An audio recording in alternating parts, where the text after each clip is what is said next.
특별히 광야는 하나님의 인격 훈련소입니다.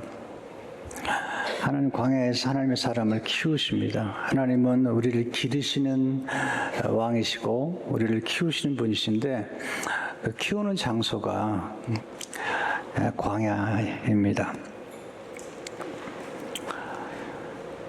오늘 1절에 보시면 사울이 블레셋 사람을 쫓다가 돌아오매 어떤 사람이 그에게 말하여 이르되 보소서 다시 엔게데 광야에 있더이다 하니. 이 광야는 우리가 원하는 곳이 아닙니다. 광야는 위험한 것이죠. 신명기 8장 15절에 보면 너를 인도하여 그 광대하고 위험한 광야, 위험한 광야입니다. 하나님은 거기서 이스라엘 백성들을 인도하시고 지키시고 키우십니다. 호위하시고 보호하십니다. 하나님께서 광야에서 하나님을 경험하게 하시는 거죠. 신명기 32장 10절에 보게 되면 여호와께서 그를 황무지에서 짐승이 부르시는 광야에서 만나시고 호위하시며 보호하시며 자기의 눈동자같이 지키셨도다. 광야가 힘든 것이지만 하나님이 눈동자같이 지키시는 그런 경험을 하는 곳입니다. 왜 광야를 거치게 하시는 걸까요? 광야를 거치게 하시는 하나님의 궁극적인 목표는 복을 주시기 위한 거예요. 신명기 8장 16절을 보시면 내 조상도 알지 못하던 만나를 광야에서 내게 먹으시나 이는 다 너를 낮추시며 겸손한 인격을 만드시는 것이죠. 다 너를 낮추시며 너를 시험하사 마침내 내게 복을 주려 하시면느니라. 광야를 거치는 가장 중요한 이유 중 하나는 우리 인격 가운데 겸손한 인격을 형성하기 위해서입니다. 그리고 마침내 복을 주시는 것입니다. 성품이 겸비되지 않은 성공은 아주 위험합니다. 또 성공이 우리에게 얼마나 위험한 걸 아시잖아요. 성품 없는 성공, 성품 없는 축복도 위험한 것입니다. 하나님께서 이제 광야로 다윗을 보내서 훈련시키시는데 어떻게 훈련시키실까? 실제로 하나님은 예상치 못한 경험을 통해서 우리를 훈련시키십니다. 다윗이 이제 사울이 죽이려고 하니까 도망갑니다. 미갈이 창에서 그를 줄로 메어 내려서 도망가게 만듭니다. 참 힘든 길을 걸어가는 거죠. 사무엘상 19장 12절을 보시면 미갈이 다윗을 창에서 달아내리매 그가 피하여 도망하니라. 여러분 이게 굉장히 중요한 겁니다. 여름 기간 동안에 가까운 어려움을 만났을 때 피할 때는 피해야 되고요. 도망가야 할 때는 도망가야 합니다. 이걸 부끄럽게 여기서는 안 됩니다.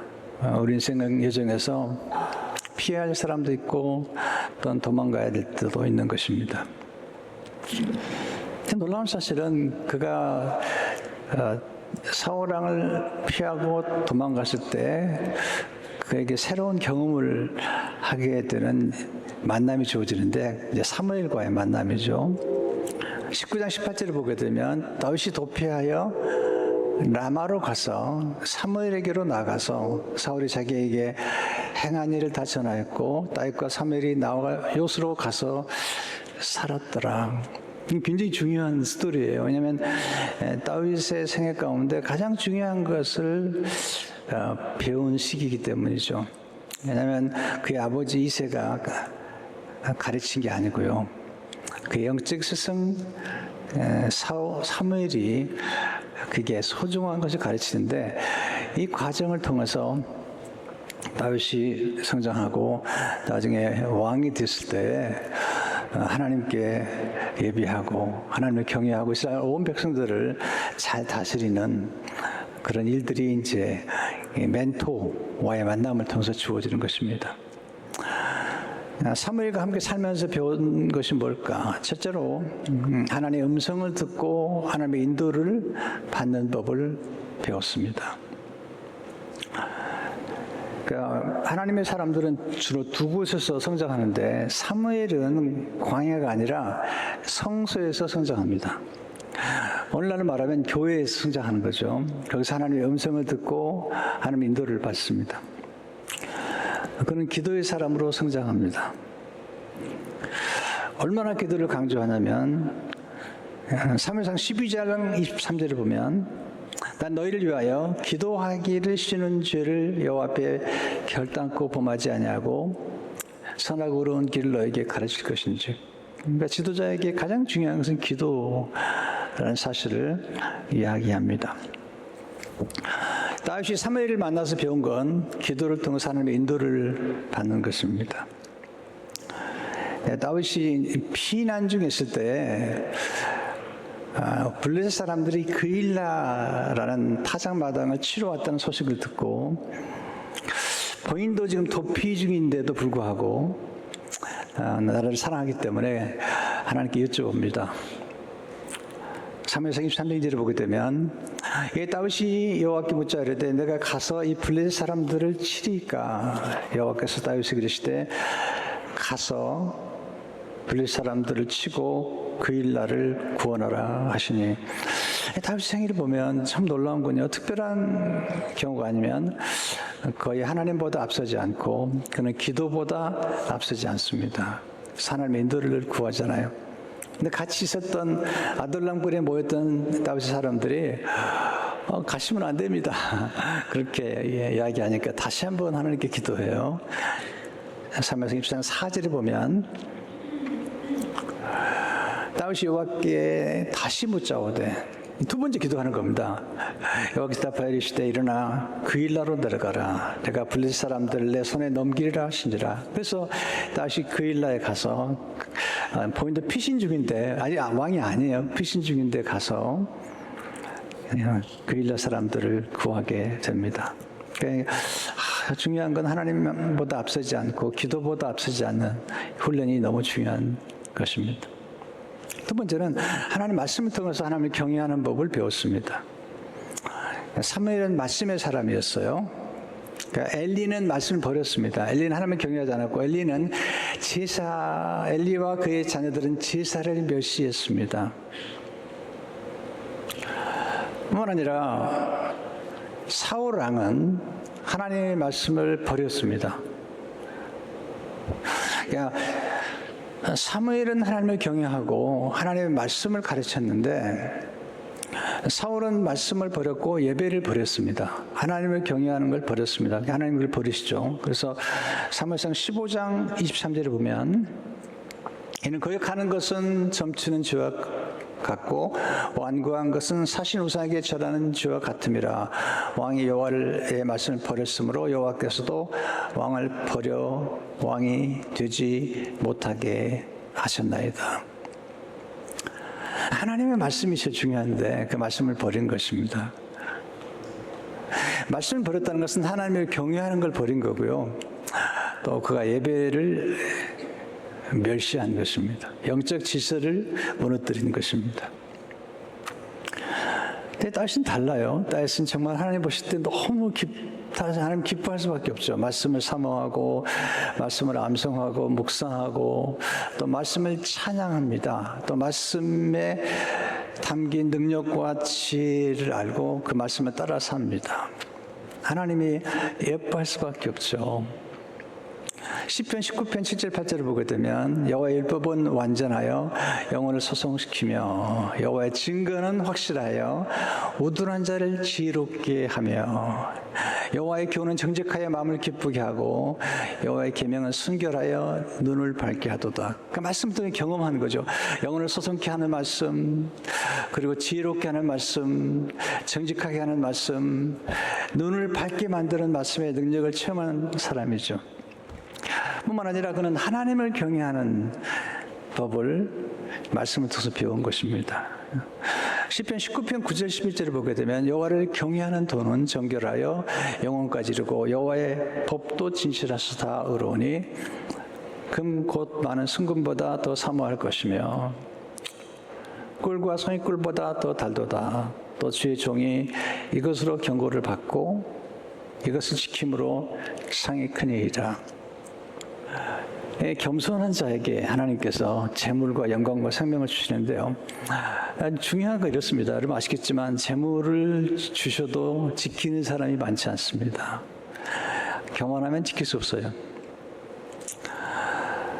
근데 그 재물을 지키는 사람, 대단한 거죠. 겸손한 사람이 지켜요. 또 하나님을 경외하면 지키죠. 그 다음에 중요한 게 영광, 명예인데 성경은 돈보다 명예가 중요하다고 그랬습니다. 또 명예도 지키는 거 보면 교만한 사람들은 명예를 지키지 못해요. 다 빼앗겨 버려요. 근데 겸손한 사람, 여호와를 경외하는 사람은 명예를 지키죠.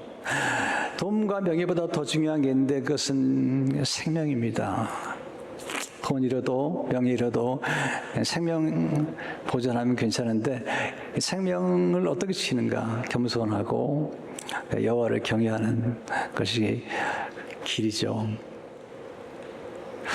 다윗은 하나님을 경외하는 것을 알았고 경외하는 자가 누리는 복을 알았고 경외하는 법을 가르치죠.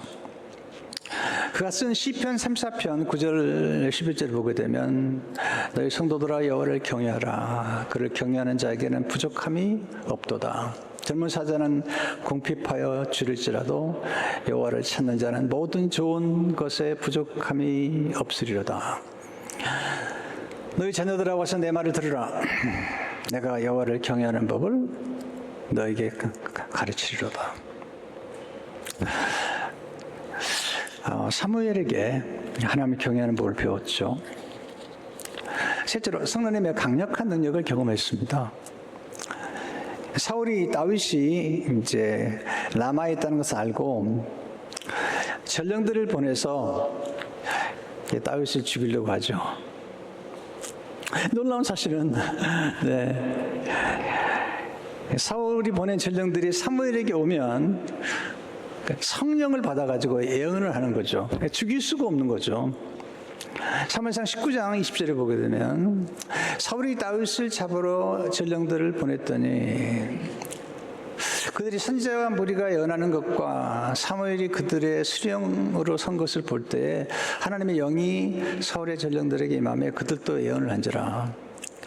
그러니까 사무엘은 이제 신학교를 하고 있었던 거죠. 선지학교, 예언자 학교를 하고 있었는데 사무엘이 그들 가운데 서고 또 사무엘의 제자들이 성령을 받아서 예언하는 걸 보는 전령들도 거기서 성령을 받은 거죠. 나중에는 사울도 찾아왔다가 다윗을 죽이려고 찾아왔다가 사울도 성령을 받아가지고 잠시 동안 예언을 하게 되죠. 놀라운 광경이에요. 사무엘상 19장 23절에 보면 사울이 라마 나요스로 가니라. 하나님의 영이 그에게도 임하시니 그가 라마 나요스에 이르기까지 걸어가며 예언하였으며 그가 또 그의 옷을 벗고 사무엘 앞에서 예언을 하며 하룻밤낮을 벗은 몸으로 누웠더라. 그러므로 속담에 이르기를 사울도 선상에 있느냐 하니라. 사울 왕이 칼을 못 쓰는 거예요. 이 성령의 능력 때문에. 다윗이 그걸 경험하는 거죠. 그래서 다윗은 생에 늘 보면 성령에 감동된 사람으로 그리고 성령에 감동돼서 시를 쓰고 또 하나님을 예배하고 그런 걸 보게 됩니다. 짧은 기간이죠. 사실은 얼마 동안 같이 살았는지 모르지만 사울이 계속 그렇게 추적하니까 나중에 또 도망가게 되는데 사무엘과 함께 지내는 그 짧은 기간 동안에 그런 기도를 배우고 말씀 가운데 여호와를 경외하는 법을 배우고 성령의 능력, 칼보다 더 강력한 군대보다 더 강력한 하나님의 성령의 능력을 체험하게 되는 것입니다. 두 번째, 하나님 광야 훈련을 통해서 가을을 준비시키십니다. 정말 다윗이 광야를 참 오랫동안 거치게 됩니다. 라마 나요스에서 이제 도망가죠. 사무엘에게 헤어지는 거예요. 사무엘상 20장 1절을 보게 되면 다윗이 라마 나요스에서 도망가요. 기가 막힌 세월이죠. 분명히 다윗이 기름 부음을 받았고 왕이 될 거라고 사무엘이 얘기했는데 당장 그 하나님의 부르심이 이루어지는 게 아닙니다. 이걸 잘 아셔야 됩니다. 하나님의 소명을 받았다고 해서 당장 그 소명이 성취되는 것이 아닙니다. 하나님의 소명을 받은 사람은 철저한 훈련의 과정을 거쳐 사명을 완수하게 됩니다. 이게 지금 뭐 모세도 요셉도 다윗도 이런 모든 과정을 거치잖아요. 그러니까 조급하면 안 되는 거죠. 어떤 훈련을 받았는가? 첫째로 그는 자아 신뢰를 내려놓고 하나님만 의지하는 훈련을 받습니다. 다윗이 골리앗을 쓰러뜨린 다음에 얼마나 자신감이 넘쳤겠어요. 이제 나중에 다윗이 나웃에서 떠나서 노베 가서 제사장을 만나고 이제는 도망갑니다. 어디로 도망가냐면 어쩔 수 없이 블레셋 땅으로 도망갑니다. 사무엘상 2장 21장 10절을 보게 되면 그날에 다윗이 사울을 두려워하여 일어나 도망하여 가드 왕 갈세기로 가니 다윗이 너무 위험에 처하니까 블레셋으로 지금 잠시 망명을 간 거예요. 블레셋 위험한 곳입니다. 왜냐하면 다윗이 죽였던 골리앗 사람이 블레셋 사람이고요. 그리고 이 가드는 블레셋 사람 골리앗의 고향입니다. 사무엘상 17장 4절을 보시면 블레셋 사람들의 진영에서 싸움을 도우는 자가 왔는데 그 이름은 골리앗이요 가드 사람이라. 근데 그 가드에 간 거죠. 가드에 갔더니 아기스 왕의 신하들이 다윗에 대해서 얘기를 하는데 다윗이 듣고 깜짝 놀랍니다. 블레셋 사람들이 하는 말을 듣고 놀래요. 11절에 보시면 아기스의 신하들이 아기스에게 말하되 이는 그 땅의 왕 다윗이 아니니까. 다윗은 왕이 아닙니다. 지금 도망다니는 신세인데 블레셋 사람들이 그를 왕으로 부르고 있는 거예요. 놀라운 일이죠, 사실은. 그러니까 이 사람 죽여야 된다는 거예요. 그러면서 11절에 보면 우리가 춤추며 이 사람의 일을 노래하며 이르되 사울이 죽인 자는 천천히요 다윗은 만만히로다 하지 아니었나이까 한지라. 아기스의 신하들이 이 사람은 위험한 사람입니다. 죽여야 됩니다. 골리앗 죽였고 지금 이스라엘의 왕인데 그 얘기를 듣고 다윗이 미친 척합니다. 12, 13절을 보게 되면 다윗이 말을 그의 마음에 두고 가드왕 아기스를 심히 두려워하여 그들 앞에서 그 행동을 변하여 미친 채하고 대문짝에 그적거리며 침을 수염에 흘리며 이야, 그 용맹스러운 다윗이 지금 미친 척하고 있는 거죠. 침을 치질 흘리면서 이렇게 미친 척하면서 지금 살아남는 거예요. 살아남는 거죠. 다윗은 여기서 무너져 버립니다. 자기 신뢰가 무너지는 겁니다. 자기 용맹도 무너져 버리는 것입니다. 여러분 그렇게 대단했던 다윗이 지금 침을 찔리면서 문짝을 그적거리고 있는 그 모습을 상상해 보십시오. 그런데 저는 사실 이 사건을 굉장히 중요하게 생각합니다. 왜냐하면 다윗이 살아남았기 때문입니다. 미친 채에서라도 살아남은 건 잘한 거죠. 만약에 살아남지 않았다면 유다 왕이 될 수도 없고 그 다윗 왕국은 이루어지지 않습니다. 여름의 인생의 계절에 어떤 때는 미친 척해서라도 무릎을 꿇어서라도 살아남아야 됩니다. 저는 생존을 굉장히 중요하게 생각하는 사람입니다. 살아남아야 되잖아요. 생존이 있어야지 희망찬 미래를 맞이할 수 있는 겁니다. 우선 살고 봐야 되는 거예요. 먼저 생존해야, 서바이벌이 있어야 부흥, 리바이벌을 경험할 수 있는 거잖아요. 다윗이 순식 가운데 우리가 즐겨 읽고 또 인용하는 시가 시편 34편인데 제목을 보시면요. 다윗이 아비멜렉 앞에서, 아비멜렉은 아기스 왕입니다. 미친 채다가 쫓겨나서 지은 시예요. 이 시를 읽어보면요, 그가 미친 척하면서 얼마나 하나님을 의지했는지, 얼마나 하나님을 의지했는지가 나와요. 그래서 그가 미친 척 했기 때문에 그가 살아남은 게 아니라, 미친 척은 본인이 했지만 자기를 건진 건 하나님이라고 고백하는 거죠. 참 이게 다윗이 훌륭한 것 같아요. 시편 3편 4절을 보게 되면, 내가 여호와께 간구하매 내게 응답하시고 내 모든 두려움에서 나를 건지셨도다. 6절을 보시면, 이 곤고한 자가 부르짖으며 여호와께서 들으시고 그의 모든 환난에서 구원하셨다. 그런 기도했던 거예요. 아기스 왕, 그 아기스 왕의 신하들 앞에서 미친 척하면서 그 기도했던 거죠. 17절에 보시면, 의인이 부르짖음에 여호와께서 들으시고 그들의 모든 환난에서 건지셨도다. 그리고 18절 19절을 보게 되면, 여호와는 마음에 상한 자를 가까이 하시고 중심으로 통회하는 자를 구원하시는도다. 의인은 고난이 많으나 여호와께서 그의 모든 고난에서 건지시는도다. 다윗이 고난이 많아요. 그러니까 고난이 없다는 것이 하나님의 사랑받는 것이 아니고요, 오히려 고난을 통해서 성장하는 거거든요. 두 번째, 어두운 굴에서 사람을 키우는 훈련을 받습니다. 나중에 이제 아둘람 굴로 도망갑니다. 계속 도망다녀요. 왕으로 선택은 받았는데 신세는 진짜 기가 막힌 신세를 경험하는 것입니다. 또 그를 찾아온 사람도 기가 막혀요. 사무엘상 22장 1절에 제를 보게 되면, 그러므로 다윗이 그곳을 떠나 아둘람 굴로 도망하며 그 형제와 아버지 온 집이 듣고 그리로 내려가서 그에게 이르렀고, 환난당한 모든 자와 빚진 모든 자와 마음이 온통한 자가 다 그에게로 모였고, 그는 그들의 우두머리가 되었는데 그와 함께 한 자가 400명가량이었더라. 좀 부자가 찾아오면 얼마나 좋겠어요. 근데 가난한 자, 원통한 자, 빚진 자들이 찾아오는 거죠. 400명이나 된 사람들을 거기서 그는 보호하고 책임을 지고 키우잖아요. 그는 거기서 책임지는 법을 배우는 거예요. 지도자는 책임을 지는 사람이죠. 책임을 떠맡기는 건 지도자가 아닙니다. 지도자는 책임을 지는 사람이에요. 그는 찾아온 사람들을 품어요.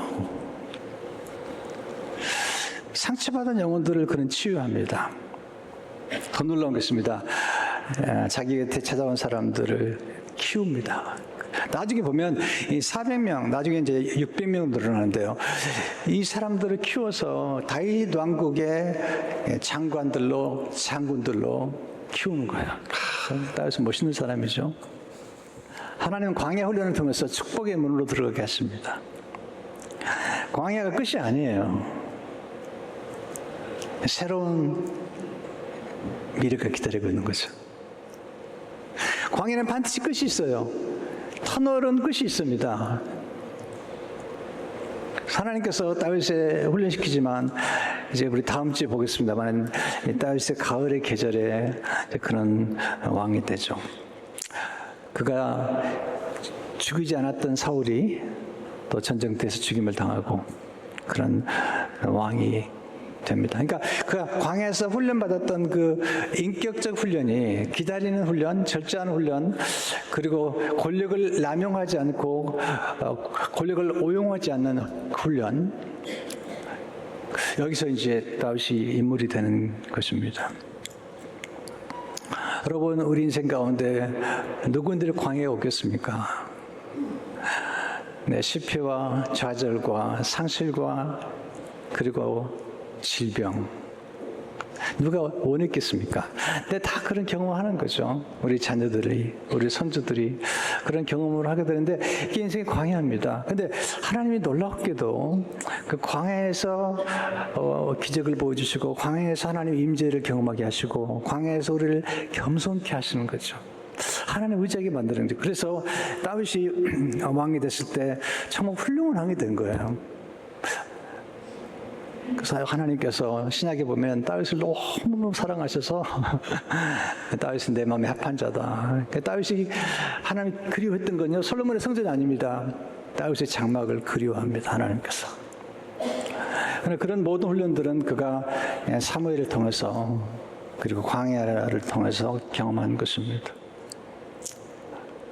여러분, 이민자의 길을 얼마나 오른지 제가 알잖아요. 여러분, 제가 너무너무 잘 압니다. 제가 걸어온 길이고 여러분이 걸어온 길인데, 그러나 지금까지 살아오신 것 훌륭합니다.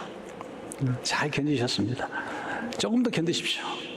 반드시 가을은 오고 또 새로운 역사가 나타날 것입니다. 어려운 광야 잘 건너시면서 승리하시기를 축원합니다.